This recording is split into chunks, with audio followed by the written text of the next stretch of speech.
નમસ્કાર, આપ જોઈ રહ્યા છો નેશન પ્લસ ન્યૂઝ. હું છું આપની સાથે હેતલ ભગત. નર્મદાના રાજપીપળા ખાતે ગુજરાતની નિર્ભયાને નાંદોદ તાલુકા કોંગ્રેસે શ્રદ્ધાંજલિ પાઠવી હતી. રાજપીપળા સફેદ ટાવર પાસે મીણબત્તી પ્રગટાવીને કોંગ્રેસના કાર્યકરોએ 2 મિનિટનું મૌન પાડીને શ્રદ્ધાંજલિ પાઠવી બળાત્કારીને ફાંસીની સજા થાય એવી માંગ કરી હતી.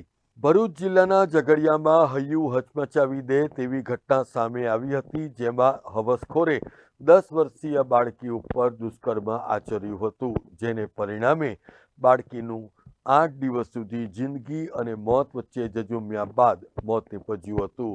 ત્યારે આવા નરાધમોને ગુજરાત સરકાર કડકમાં કડક કાર્યવાહી કરીને અંજામ સુધી પહોંચાડે એવી માંગ નાંદોદના પૂર્વ ધારાસભ્ય પીડી વસાવાએ કરી હતી.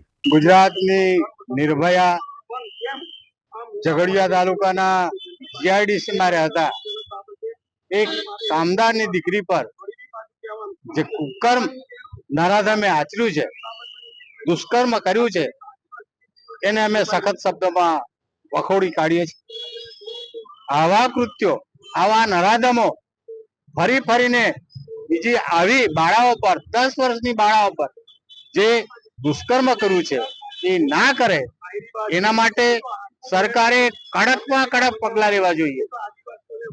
હું તો એમ કહું કે આવા જે નરાધમો છે એમને ફાંસીની સજા મળે એ જાતની જોગવાઈ હોવી, અને આ જેને કૃત્ય કર્યું છે એને સખતમાં સખત સજા મળે એ જાતની અમે માંગણી કરીએ છીએ. Jyoti Jagtap, nation plus news, Rajpipla. સમાચારોનો સતત અપડેટ મેળવવા માટે અમારી નેશન પ્લસ ન્યૂઝની યુટ્યુબ ચેનલને સબસ્ક્રાઇબ કરો, બેલ આઇકન દબાવો અને જોડાયેલા રહો ફેસબુક, ઇન્સ્ટાગ્રામ અને ટ્વિટર પર.